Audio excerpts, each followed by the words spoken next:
bonjour à tous. Je m'enfonçai dans son corps humide comme une charrue bien manœuvrée s'enfonce dans la terre. Son ventre nu s'ouvrit à moi comme une tombe fraîche. Je dégrafai Dorothea, je souillai son linge et sa poitrine de la terre fraîche qui s'était collée à mes doigts. Ses seins, sortis de ses vêtements, étaient d'une blancheur lunaire.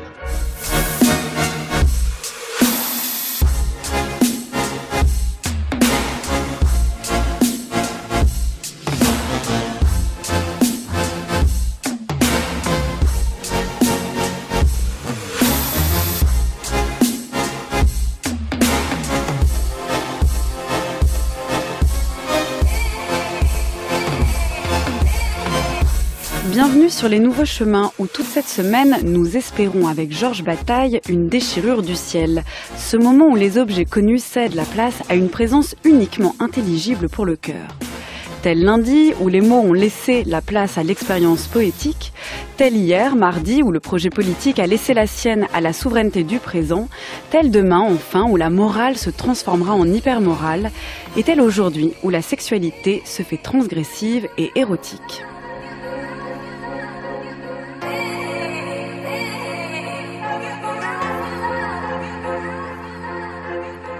Et toute l'équipe des Nouveaux Chemins est une présence intelligible seulement pour le cœur. Marianne Chassor, Antoine Ravon, Lucie Tardy, David Pargamin, Denis Ramon, sans oublier bien sûr Adèle Van Rett, avec à la lecture des textes cette semaine Jean Cottrell, à la réalisation Nicolas Berger et à la prise de son aujourd'hui Alex Dang.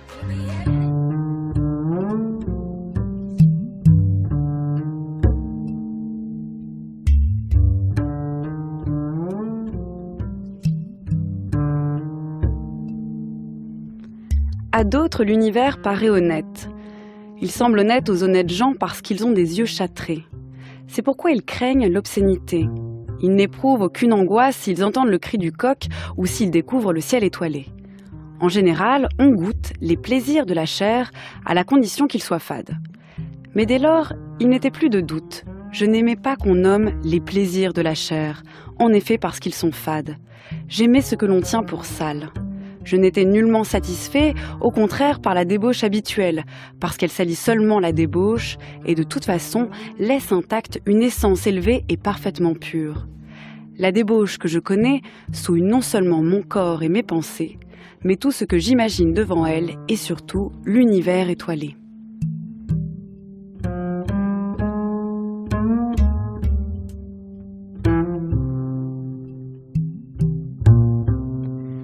Dans l'histoire de l'œil, il n'y a pas qu'un œil, il y a aussi un œuf. Étrange ressemblance de ces deux plénitudes qui tendent irrésistiblement vers leur béance. Étrange ressemblance qui fait que chez Bataille, on peut casser un œil et crever un œuf. Qui fait que œuf ou œil ou œuf se glissent dans les recoins et sont toujours prêts à exploser, à être sacrifiés, à être mis hors de leur scène obscène. Comme nous d'ailleurs quand nous lisons les histoires de Bataille. Amusés, parfois horrifiés et toujours fascinés, nous faisons l'expérience de nos propres limites, toujours sur le point d'être mis hors de nous, cassés et crevés. C'est que même à la transgression, nous nous étions habitués et celle de Bataille nous rappelle le péché de sa fadeur. Comment d'un œil et d'un œuf, Bataille a-t-il donc expérimenté les limites de l'érotisme pour le rendre à sa transgression essentielle? Eh bien, pour y répondre, j'ai le plaisir d'accueillir Philippe Sabot, professeur de philosophie à l'université Lille 3, directeur du laboratoire Savoir-Texte-Langage, auteur de plusieurs articles sur Bataille et d'un ouvrage sur lui notamment, Pratique d'écriture, pratique de pensée, figure du sujet chez Breton, Éluard, Bataille et Léris. Bonjour et bienvenue à vous. Bonjour. Je crois qu'il y a quelque chose d'essentiellement puéril dans la littérature. Cela peut paraître un peu inconciliable avec l'admiration que l'on peut avoir par ailleurs pour la littérature et que je crois partager, mais je crois que c'est tout à fait profond, que c'est fondamental et que l'on ne peut pas entièrement comprendre ce que signifie la littérature si on ne la situe pas du côté de l'enfant, ce qui ne veut pas dire qu'on la situe d'une façon inférieure. Oui. Je ne sais pas si la littérature se distingue de l'érotisme en général à cet égard, mais il me semble qu'il est très important d'apercevoir le caractère enfantin de l'érotisme dans son ensemble. Est érotique quelqu'un qui se laisse fasciner comme un enfant par un jeu et par un jeu défendu. Il a peur de ce qui pourrait lui arriver et il va toujours assez loin pour avoir peur. Et l'homme que l'érotisme fascine est tout à fait dans la situation de l'enfant vis-à-vis de ses parents.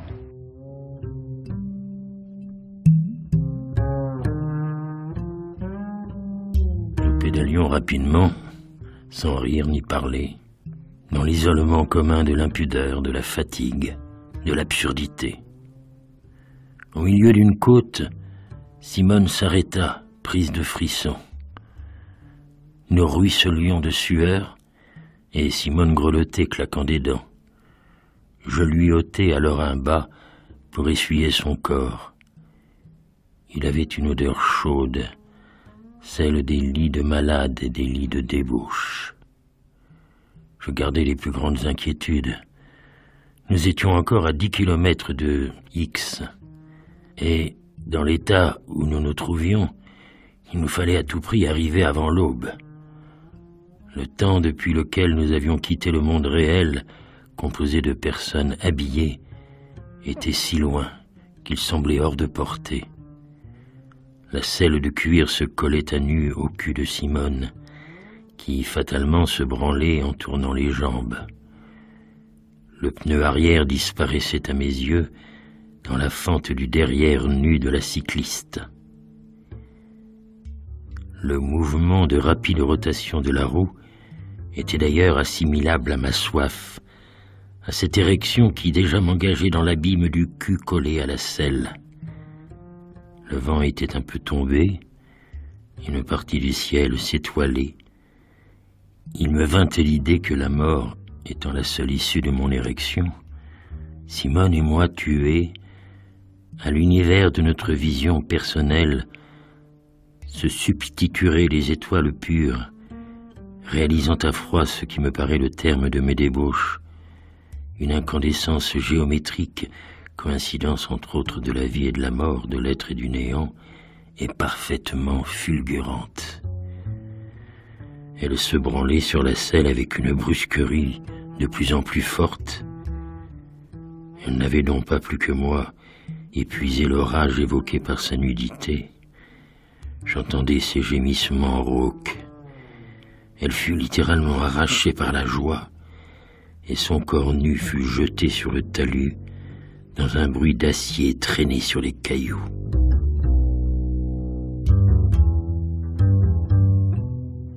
Philippe Sabot, on vient d'entendre le premier récit de fiction de Georges Bataille. C'est un extrait d'Histoire de l'œil interprété par Jean Aucotrel. Puis juste avant, on a entendu une archive de Bataille qui date de 1958. C'était dans l'émission Lecture pour tous de l'ORTF. 30 ans plus tard, donc après ce premier récit de fiction. Et pourtant, entre ces deux moments, il y a une ressemblance frappante. On a l'impression que dès Histoire de l'œil, dès 1928, toutes les problématiques de l'érotisme étaient déjà données pour Bataille, et notamment ce rapport entre littérature, puérilité et érotisme, parce qu'il faut quand même rappeler que dans ce texte Histoire de l'œil, Simone et le narrateur sont des adolescents qui expérimentent leur corps dans toutes les positions et jusque dans les moindres détails. Oui, alors l'Histoire de l'œil, effectivement, un texte matriciel qui représente pour Bataille vraiment l'origine de son écriture et de sa pensée de l'érotisme. Alors c'est un texte qui a été rédigé pendant une cure analytique, Bataille apportant à son psychanalyste Adrien Borel chacun des chapitres pour travailler avec lui aux associations qui se produisaient. Ça n'a pas tellement marché, mais ça a produit un texte. Et effectivement, dans ce texte, alors, est-ce qu'on retrouve la puérilité dont Bataille parle ensuite ? Peut-être en un sens, mais en un sens un peu détourné. C'est-à-dire que la littérature comme jeu d'enfant, il faut peut-être l'entendre ici, dans l'Histoire de l'œil, comme, non pas ces jeux d'enfants, enfin d'enfants très sexuellement très débridé entre Simone et le narrateur, mais il faut plutôt l'entendre comme un jeu qui permet de retourner à quelque chose qui est de l'ordre du primitif en l'homme et qui renvoie à une expérience primitive, donc déliée des conventions sociales, à l'écart des conventions sociales. D'ailleurs, l'extrait qui a été lu montre effectivement qu'ils s'éloignent de la civilisation. Ils entrent dans un espace indéterminé où peut apparaître justement cette dimension d'une sexualité profonde et où peut apparaître ce que cette sexualité a d'érotique, c'est-à-dire de rapport à une limite, de confrontation à une limite et d'ouverture. Il est question du ciel étoilé, donc d'un espace infini, d'ouverture à cette infinité qui caractérise, à mon sens, l'érotisme selon Bataille. Vous avez prononcé le terme, Philippe Sabot, et c'est une question de limite, l'érotisme chez Bataille. C'est-à-dire que c'est tout à la fois, on peut dégager plusieurs limites d'ailleurs dans l'histoire de l'œil. Il y a les limites des corps, c'est-à-dire que quand on lit Histoire de l'œil, on fait l'expérience quand même de corps qui s'imbriquent dans toutes les positions, les genoux sont mis derrière la tête, le cul arrive sur les yeux, enfin c'est assez acrobatique, donc il y a vraiment une exploration des limites même physiques, géométriques des corps. Il y a aussi les limites évidemment morales, acceptables. On peut être même dégoûté, c'est-à-dire que c'est même de l'ordre de la sensation, on peut être dégoûté par ce qu'on lit. Et puis il y a aussi l'exploration de ce qu'est la question même de la limite. C'est-à-dire que quelle est cette transgression ? On la franchit uniquement pour la préserver, uniquement pour ne pouvoir la franchir à nouveau.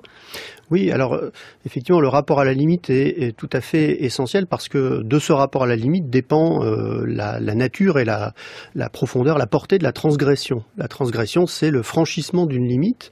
Alors chez Bataille, il ne s'agit pas simplement de franchir une limite ou de dépasser les conventions ou les possibilités du corps. Il s'agit vraiment de se tenir à la limite, c'est-à-dire d'aller jusqu'à la limite et d'ouvrir en fait, en se tenant à la limite, quelque chose qui est de l'ordre de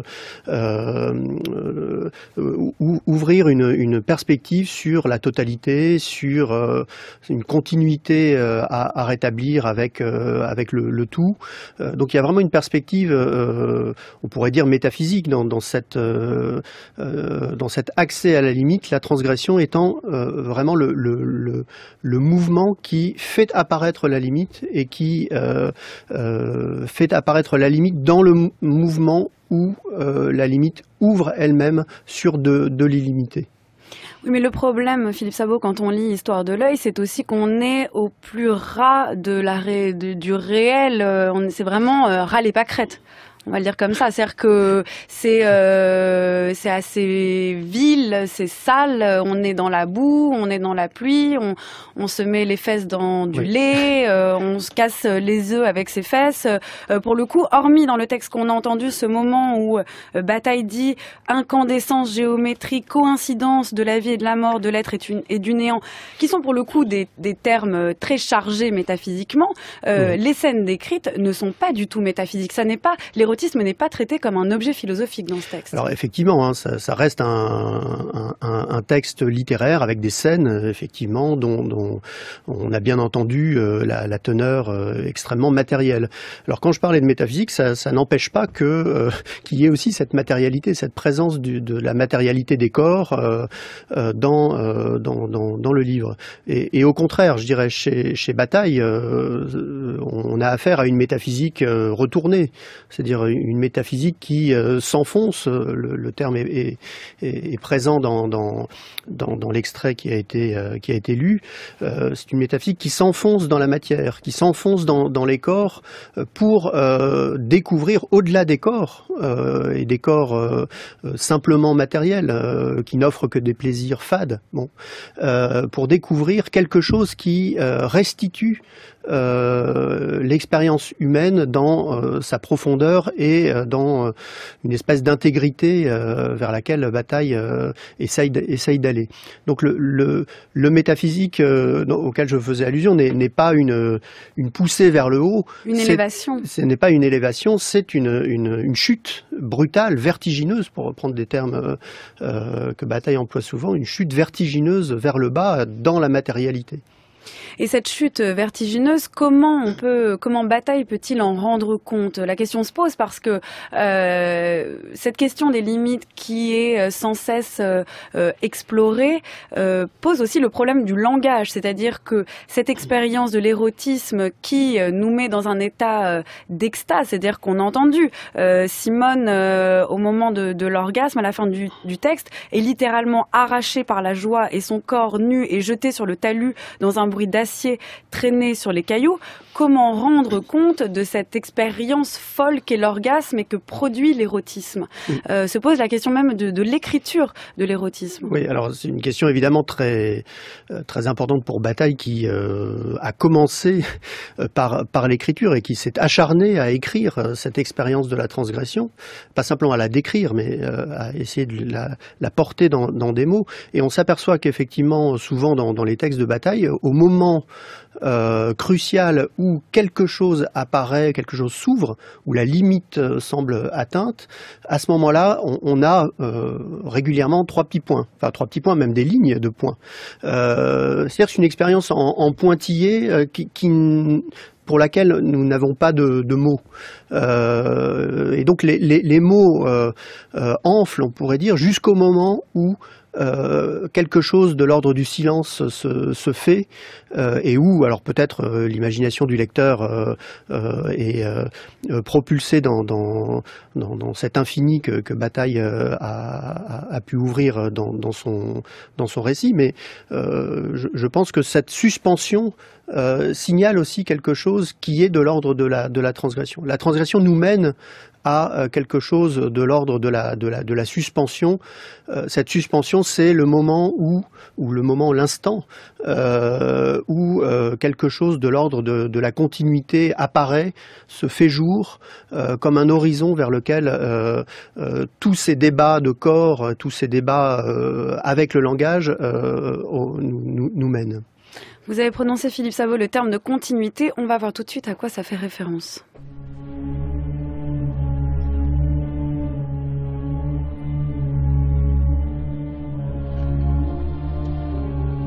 De l'érotisme, il est possible de dire qu'il est l'approbation de la vie jusque dans la mort. À proprement parler, ce n'est pas une définition, mais je pense que cette formule donne le sens de l'érotisme mieux qu'une autre. S'il s'agissait de définitions précises, il faudrait certainement partir de l'activité sexuelle de reproduction, dont l'érotisme est une forme particulière. L'activité sexuelle de reproduction est commune aux animaux sexués et aux hommes. Mais apparemment, les hommes seuls ont fait de leur activité sexuelle une activité érotique. Ce qui différencie l'érotisme et l'activité sexuelle simple étant une recherche psychologique indépendante de la fin naturelle donnée dans la reproduction. De cette définition élémentaire, je reviens à la formule que j'ai proposée en premier lieu, selon laquelle l'érotisme est l'approbation de la vie jusqu'à la mort. En effet, bien que l'activité érotique soit d'abord une exubérance de la vie, l'objet de cette recherche psychologique indépendante, comme je l'ai dit, du souci de reproduction de la vie, n'est pas étranger à la mort. J'ai dit que la reproduction s'opposait à l'érotisme, mais le sens fondamental de la reproduction n'en est pas moins la clé de l'érotisme. Chaque être est distinct de tous les autres. Sa naissance, sa mort et les événements de sa vie peuvent avoir pour les autres un intérêt, mais il est seul intéressé directement. Lui seul naît, lui seul meurt. Pour nous, qui sommes des êtres discontinus, la mort a le sens de la continuité de l'être. La reproduction mène à la discontinuité des êtres, mais elle met en jeu leur continuité, c'est-à-dire qu'elle est intimement liée à la mort. Nous sommes des êtres discontinus, individus mourant isolément, dans une aventure intelligible, mais nous avons la nostalgie de la continuité perdue.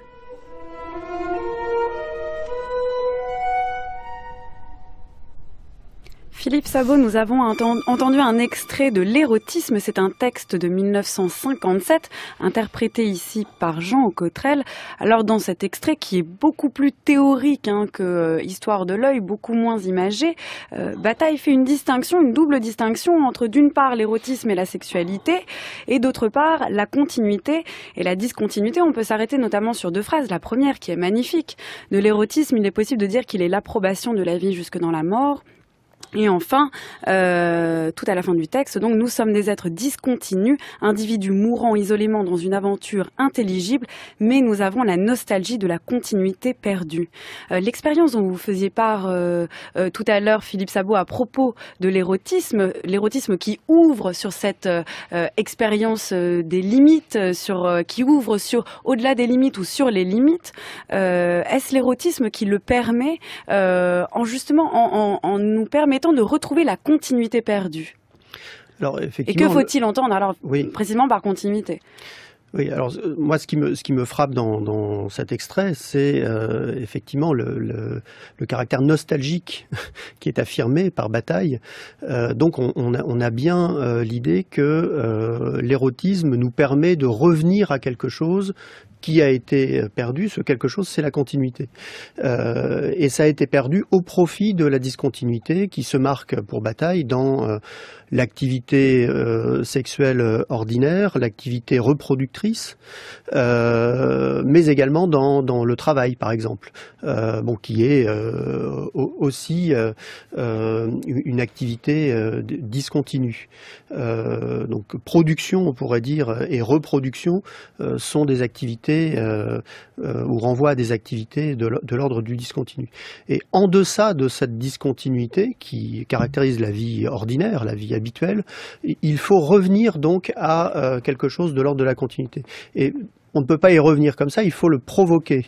Et il faut provoquer des ouvertures vers cette continuité perdue, restaurer cette continuité par justement la sexualité profonde qui est le vecteur de l'érotisme et dont on a eu un exemple avec l'histoire de l'œil. Donc à mon avis, il y a vraiment une continuité, c'est le cas de le dire, entre l'histoire de l'œil et l'érotisme dans ce qui est l'obsession de Bataille, c'est-à-dire retrouver quelque chose de l'ordre de la continuité. Alors cette continuité, qu'est-ce que c'est ? Cette continuité, c'est, on pourrait dire, un mouvement de la vie elle-même, que par exemple le travail interrompt en différant notre désir, en différant notre jouissance des objets que nous produisons, que la sexualité ordinaire interrompt en réalisant simplement des segments de vie, des vies individuelle, notion très importante pour Bataille, et précisément, et on le voyait déjà avec l'extrait de l'histoire de l'œil, l'érotisme permet d'accéder à quelque chose, ou à un moment, ou à un espace-temps, on pourrait dire, où le régime de la séparation est aboli au profit du régime de l'unité, ou pour reprendre un terme employé tout à l'heure, de la coïncidence entre les extrêmes. Coïncidence aussi des corps dans l'acte sexuel, mais qui se prolonge au-delà de lui-même pour ouvrir vraiment des perspectives sur une totalité qui est la totalité de la vie. Il y a une sorte de vie matérielle vers laquelle l'érotisme tend et surtout vers laquelle l'érotisme peut nous donner, peut nous permettre d'avoir accès. Et il me semble que cette notion d'approbation de la vie jusque dans la mort, elle indique que c'est seulement dans la mort, on pourrait dire même au-delà de la mort, que se trouve vraiment restaurer cette continuité. L'approbation de la vie jusque dans la mort, c'est prendre le risque de la mort, et l'érotisme va jusque-là pour Bataille, hein, c'est un érotisme noir et cruel. Il faut aller jusqu'à la possibilité de la mort pour hausser la vie à un autre niveau d'exigence qui correspond à cette continuité fondamentale, première, vers laquelle finalement Bataille n'a cessé d'aller. Mais c'est très ambigu en fait cette idée de continuité, tout comme celle d'ailleurs d'unité qu'on trouve dans l'expérience intérieure, tout comme celle de communion qu'on peut trouver dans des textes plus politiques, même s'il va nuancer son propos comme on l'a vu hier. Cette unité, cette absence de limite que veut conquérir Bataille à travers la poésie, la politique ou l'érotisme est une situation que l'on a beaucoup de mal à, ne serait-ce qu'à nommer. C'est-à-dire qu'on ne voit pas ce à quoi il veut tendre. C'est-à-dire que c'est plus que l'union des corps dans l'érotisme. Oui, oui. C'est plus que l'amour, c'est plus que dépasser l'utilité des mots ou l'utilité des échanges dans une société. Quelle est cette zone en fait? Où est-ce qu'elle se trouve et pourquoi l'érotisme est peut-être la voie d'accès la plus la plus accessible pour tous? Alors, qu'est-ce qu'il y a au-delà des limites? Difficile de le savoir, puisque, comme je le disais tout à l'heure, Bataille s'interrompt lui-même lorsque quelque chose semble indiquer qu'on est en train de passer au-delà. À mon avis, il y a quelque chose de l'ordre du sacré qui correspond à cette continuité ou à cet élan vers la continuité restaurée. C'est-à-dire qu'il s'agit de sacrifier la discontinuité dans l'érotisme en particulier pour parvenir à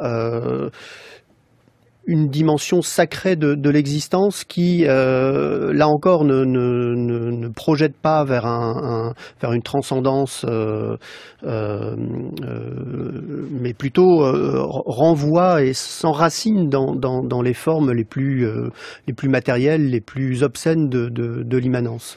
C'est intéressant aussi la distinction que fait Bataille, non seulement entre continuité et discontinuité, mais aussi entre sexualité et érotisme, parce que la sexualité a quelque chose de naturel et pourtant l'érotisme apparaîtrait plutôt comme un art autour du fait de ce fait naturel qu'est la sexualité, et pourtant la tâche revient à l'érotisme de restaurer une unité originelle qui aurait été perdue, puisque Bataille semble nostalgique de cette perte. Alors il faut sans doute faire une distinction entre une compréhension habituelle, disons, de l'érotisme qui fait de l'érotisme un supplément d'âme de la sexualité, ou on pourrait dire sorte aussi, d'agrément, voilà, une sophistication de la sexualité. On le voit avec les quelques exemples qui ont été évoqués. Chez Bataille, il ne s'agit pas du tout de sophistiquer la sexualité pour l'embellir ou accéder à quelque chose de l'ordre du sublime dans l'ordre de l'amour. Bon, c'est pas le point culminant de l'amour, c'est le point où quelque chose s'effondre. C'est l'érotisme, c'est dans la noirceur de l'expression du désir, et encore une fois y compris dans le meurtre, dans la profanation, dans le sacrilège. C'est vraiment une manière de trouver ce point d'articulation ou de coïncidence entre la vie et la mort, entre l'être et le néant, c'est-à-dire de trouver le moment d'interruption, on pourrait dire d'interruption de la discontinuité, d'interruption de l'isolement des individus, puisqu'au fond, pour Bataille, dans la sexualité ordinaire, les individus restent séparés. Bon. Et donc il faut dépasser cette séparation, franchir la limite qui sépare les individus isolés d'une totalité qui, pour Bataille, a une dimension proprement sacrée.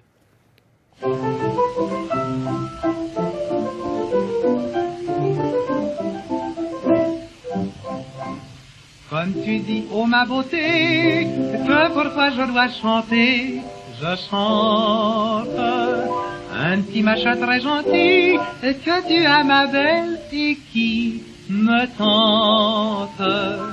Ce n'est pas tes dessous de bras, ni le bout de tes appâts qui pendent. Non, non, c'est tout simplement un machin qui est pendu en amande. C'est ni trop mou, ni trop dur, c'est d'un rose qui tire sur le rouge. Quand c'est pris d'une émotion qui lui donne le petit frisson, ça bouge. Quand on y touche au bonheur, comme le calice d'une fleur, ça s'ouvre. On pourrait, tant c'est profond, y entrer un petit ballon du Louvre. Y a des gens qui aiment sans détour qu'il y ait quelque chose autour qui frise. Mais que ce soit blond ou noir, souvent ça leur en fait voir de grise. Moi je suis comme les orientaux, je trouve que c'est bien plus beau sans voile. C'est un petit endroit bien chaud qui n'a pas besoin de fourneau ni de poêle. Vous êtes sur France Culture, vous écoutez Jean-Loup, son petit machin, et vous écoutez Les Nouveaux Chemins de la Connaissance. C'est une semaine consacrée à Georges Bataille. Et pour ce troisième moment, j'ai le plaisir d'accueillir Philippe Sabot, professeur de philosophie à l'université Lille 3, directeur du laboratoire Savoir, Texte, Langage, auteur de nombreux articles sur Bataille, et notamment d'un livre Pratique d'écriture, pratique de pensée, figure du sujet chez Breton, Éluard, Bataille et Léry. C'est disponible aux presses universitaires du Septentrion. Et auteur également de Littérature et guerre, Sartre, Malraux, Simon. Ça, c'est disponible aux éditions PUF. Philosophie et littérature, approche et enjeu d'une question, aussi aux éditions PUF.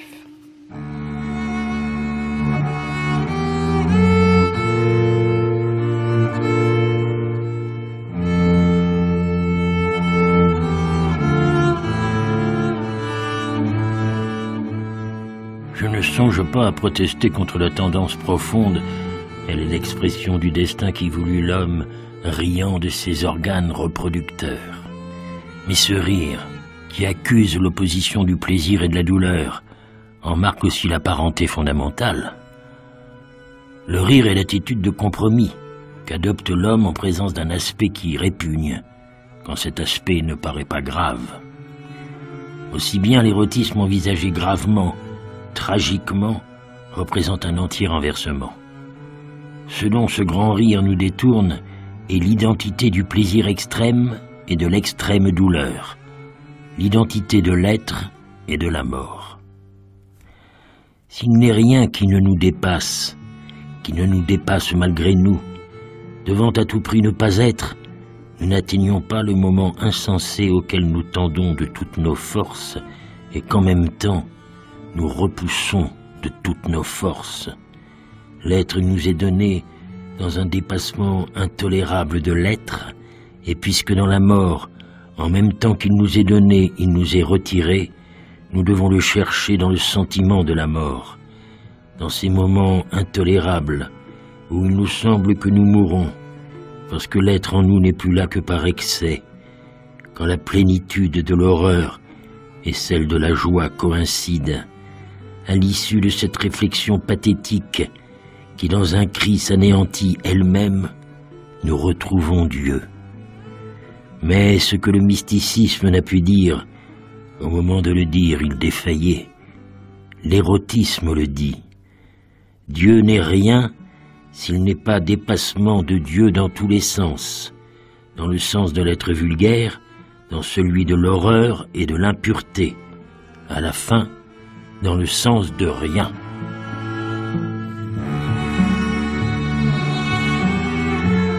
De mon hébétude, une voix trop humaine me tira. La voix de Madame Edwarda, comme son corps gracile, était obscène. Tu veux voir mes guenilles ? Disait-elle. Les deux mains agrippées à la table, je me tournai vers elle. Assise, Elle maintenait haute une jambe écartée. Pour mieux ouvrir la fente, elle achevait de tirer la peau des deux mains. Ainsi, les guenilles d'Edwarda me regardaient, velues et roses, pleines de vie comme une pieuvre répugnante. Je balbutiais doucement. « Pourquoi fais-tu cela ?» Tu vois, je suis Dieu. Je suis fou. Mais non, tu dois regarder. Regarde. Sa voix rauque s'adoucit. Elle se fit presque enfantine pour me dire avec lassitude, avec le sourire infini de l'abandon. Comme j'ai joui. Philippe Sabot, on vient d'entendre tout d'abord, interprété par Jean Aucotrel, un extrait de la préface à Madame Edwarda, préface qui date de 1956. Et on a entendu à l'instant, interprété par Johanna Lizard et Mac Barbet, c'est dans l'émission Mauvais Genre du 16 juin 2012, un extrait de ce très court récit qu'est Madame Edwarda, qui d'abord en fait a été publié en 1941. Vous faisiez un parallèle entre sacré et sexualité, entre sacré plutôt et érotisme, et effectivement, on entend que là, Dieu, c'est carrément une prostituée, c'est Madame Edwarda. Oui, donc on voit bien la continuité entre les textes de bataille, qui encore une fois est mu par une sorte d'intuition et d'obsession tout au long de son travail d'écrivain et de penseur. Et ici, cette obsession, elle se marque effectivement autour du thème de Dieu. Dieu qui est projeté dans le sexe d'Edwarda et qui est une sorte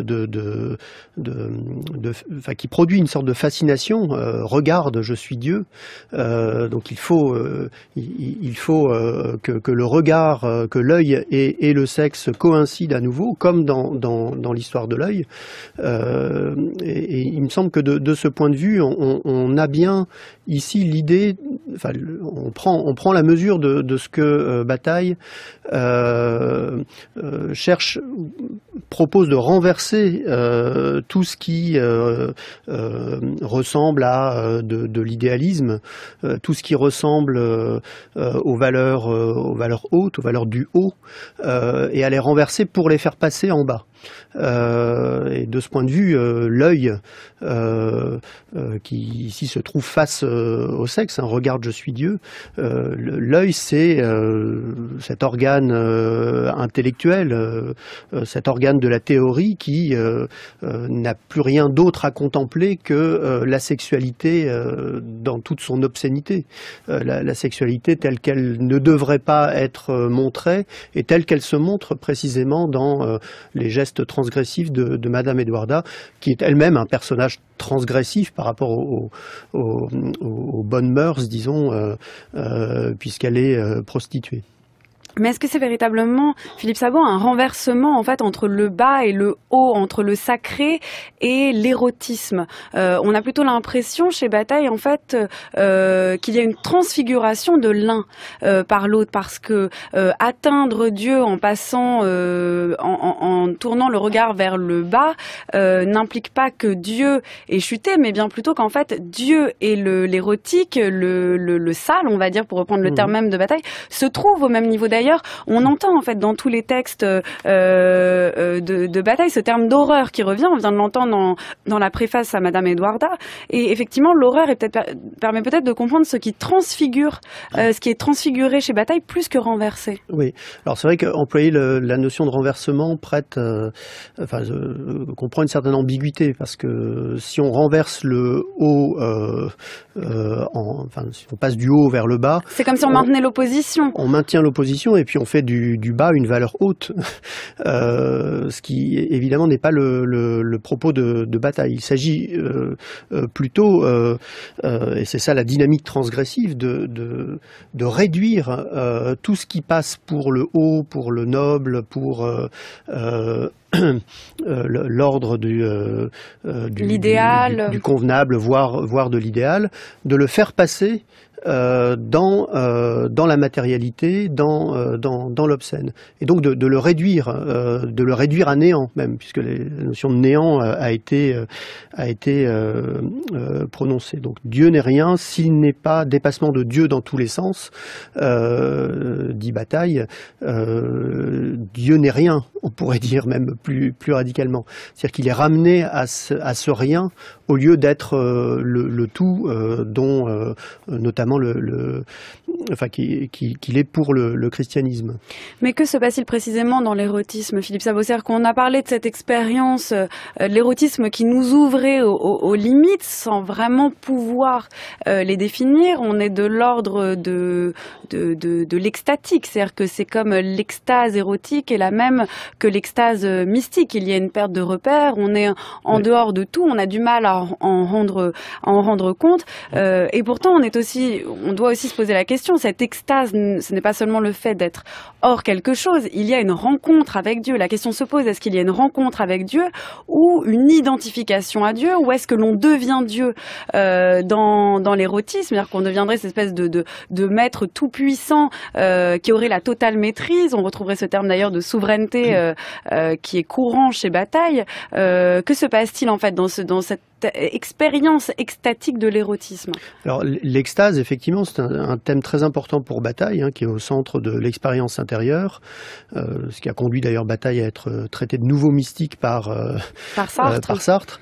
Et l'extase est un thème très important parce que il signifie pour Bataille une sortie de soi, au sens où on sort de cet isolement ou de cette individualité qu'il faut dépasser. On sort de soi donc, et en même temps cette sortie de soi ne se fait pas vers le haut, mais cette sortie de soi se fait dans la dimension de ce que Bataille appelle justement une expérience intérieure, qui n'est pas une expérience psychologique, mais qui est l'expérience d'une dissolution.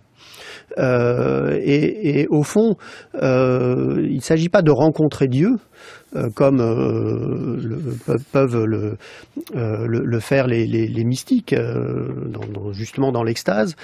Il s'agit de rencontrer, de percevoir directement, brutalement, que Dieu n'est rien, ou que Dieu n'est rien d'autre que le sexe d'Eduarda. Ou se prendre pour Dieu aussi, d'une certaine manière.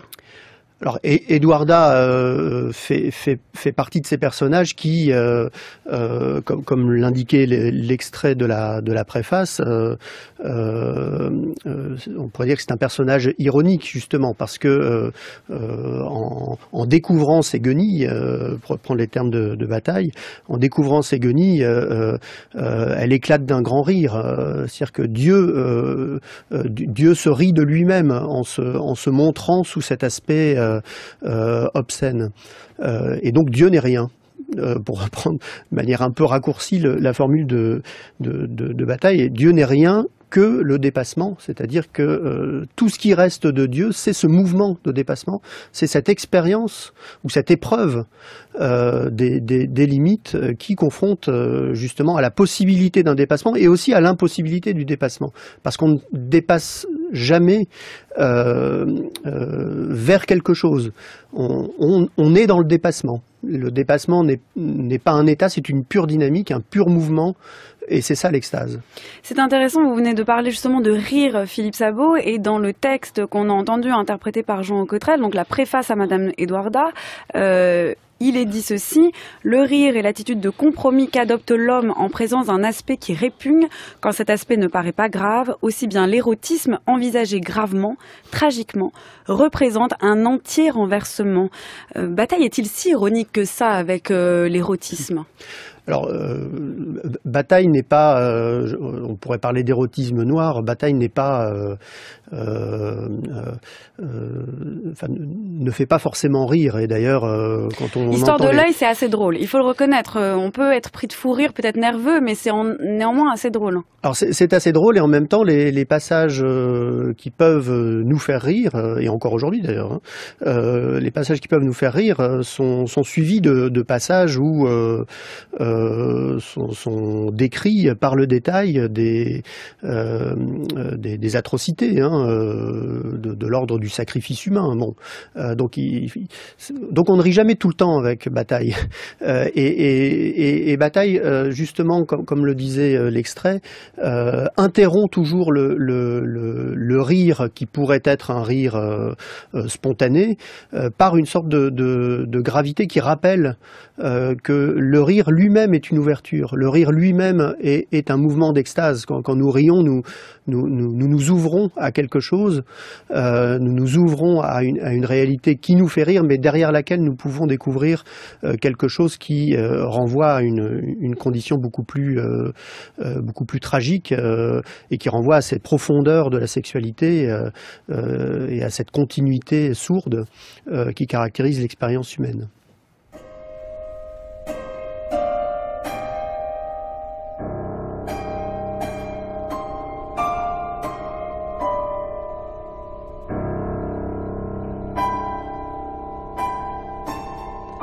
L'essence de l'homme, fut-elle donnée dans la sexualité, qui en est l'origine et le commencement, lui pose un problème qui n'a d'issue que l'affolement. Cet affolement est donné dans la petite mort. Pourrais-je vivre pleinement la petite mort, sinon comme l'avant-goût de la mort finale ? La violence de la joie spasmodique est profondément dans mon cœur. Cette violence, en même temps, je tremble de le dire, est le cœur de la mort. Il s'ouvre en moi. L'ambiguïté de cette vie humaine est bien celle du fou rire et des sanglots. Elle tient à la difficulté d'accorder le calcul raisonnable qui la fonde avec ses larmes, avec ce rire horrible. Le sens de ce livre est en premier pas d'ouvrir la conscience à l'identité de la petite mort et d'une mort définitive, de la volupté, du délire à l'horreur sans limite.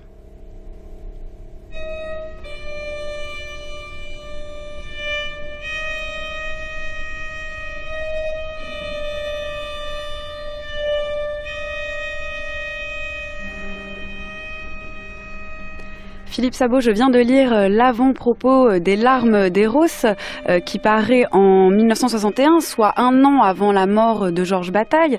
On est parti de son premier récit de fiction, Histoire de l'œil, qui lui est paru en 1928. On arrive quelques décennies plus tard aux larmes d'Eros qui finalement en fait reprennent cette distinction entre sexualité et érotisme, reprennent aussi ce que l'on vient de dire, à savoir cette idée d'horreur, mais aussi de rire, d'identité entre le rire horrible et les larmes qui permettent aussi de s'opposer en fait à la raison, cette ouverture en moi que permet l'érotisme. Mais il y a quand même cette question qui est: pourrais-je vivre pleinement la petite mort, sinon comme l'avant-goût de la mort finale? L'érotisme finalement n'est-il que vie uniquement parce qu'il nous permet justement de vivre ce que l'on ne vivra jamais, à savoir la mort? Alors, c'est vrai que la notion de petite mort renvoie à une sorte de préfiguration de cette continuité, de cette restitution d'une restitution de l'unité de l'homme avec le tout, mais ça n'en est qu'une préfiguration, c'est-à-dire que l'homme prend conscience, la notion est présente dans l'extrait que vous avez lu, l'homme prend conscience que quelque chose va lui échapper toujours.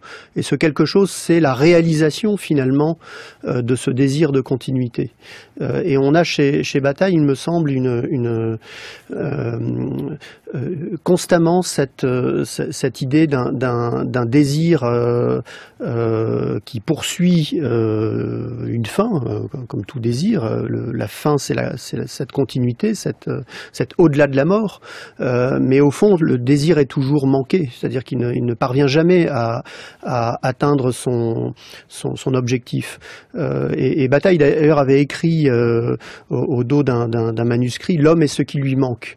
Et il me semble qu'à travers cette formule un peu lapidaire, mais enfin très intéressante. On comprend que quelque chose manque toujours à l'homme. Et finalement, la petite mort, c'est à la fois le seul accès que nous pouvons avoir à travers l'orgasme à un aperçu sur cette continuité, et en même temps c'est un aperçu fugitif qui à peine dévoilé disparaît. Donc on est dans une logique de dévoilement et de retrait qui fait que au fond la petite mort est notre seul accès, mais notre seul accès limité à l'illimité.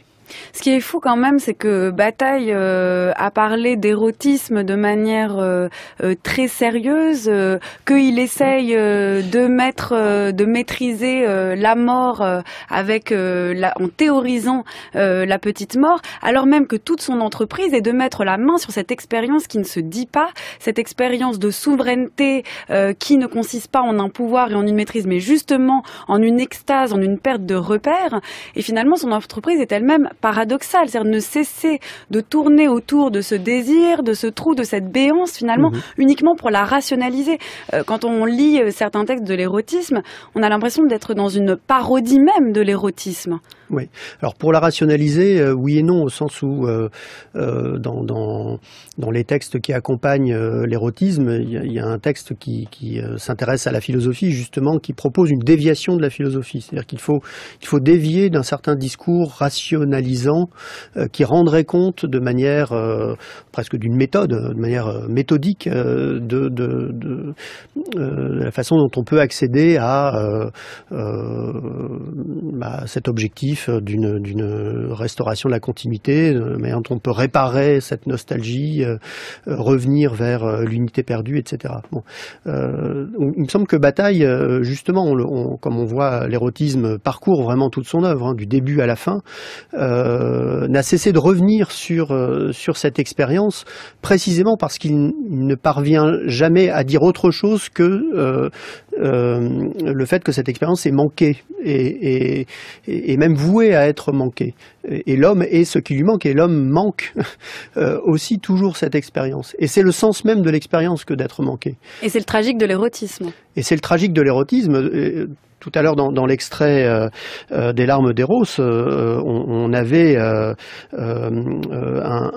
rire qui est un fou rire, donc un rire qui déborde et qui peut être une manière de rire aux larmes, mais rire aux larmes, c'est aussi retourner le rire en angoisse. Et donc il y a vraiment une dimension d'angoisse qui caractérise ce rapport à l'érotisme chez Bataille. Well, you tried it just for once, found it alright for kicks. But now you find out that it's a habit that sticks, and you're an orgasm addict. You're an orgasm addict. Sneaking in the back door with dirty magazines. So your mother wants to know what all the stains on your jeans. And you're an orgasm addict. You're an orgasm addict.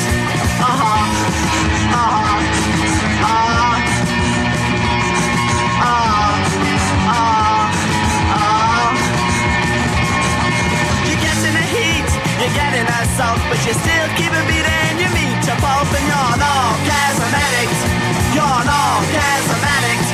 You're a Casanova, you're a no-Joe Rosette Pizza. Live on a fucking yourself to death. Orgasm addict. You're an orgasm addict.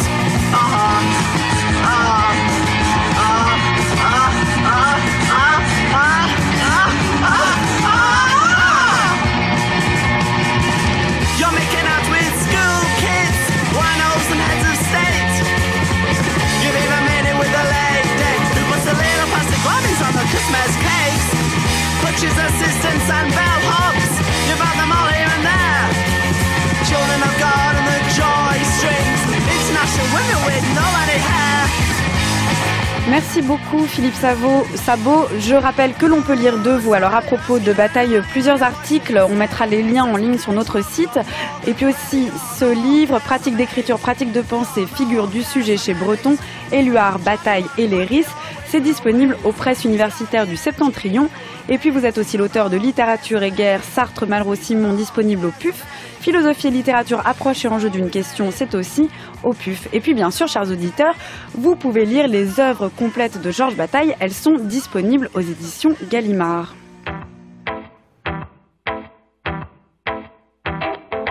Et quant à nous, chers auditeurs, on se retrouve demain pour la suite et la fin de notre expérience Georges Bataille. Et demain, j'aurai le plaisir de recevoir Michel Surya, le grand spécialiste de Bataille, pour évoquer son hypermorale de la question de la culpabilité et du péché à celle du mal et de l'aveu. Et quant à vous, si vous souhaitez réécouter cette émission, rendez-vous sur le site de France Culture à la page des Nouveaux Chemins. Vous pourrez la réécouter en ligne, la télécharger, podcaster, et vous y trouverez en plus toutes les références bibliographiques et musicales. Et vous pouvez aussi, bien sûr, nous retrouver sur Facebook et Twitter pour suivre nos programmes.